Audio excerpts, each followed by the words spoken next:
हज़रत अली अलैहिस्सलाम ने फरमाया,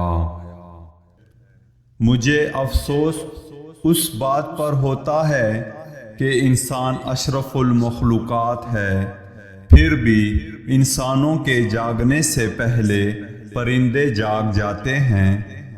खूबसूरती एक नेमत है, लेकिन सबसे खूबसूरत आपकी ज़बान है। चाहे तो दिल जीत ले, चाहे तो दिल तोड़ दे। हज़रत अली अलैहिस्सलाम ने फरमाया, तीन चीज़ें तबाह कर देने वाली हैं। तकब्बर, जिसने इब्लीस को उसके रुतबे से गिरा दिया। हिरस, जिसने आदम को जन्नत से निकाल दिया। हसद, जिसने आदम के बेटे को अपने भाई के कत्ल पर आमादा किया।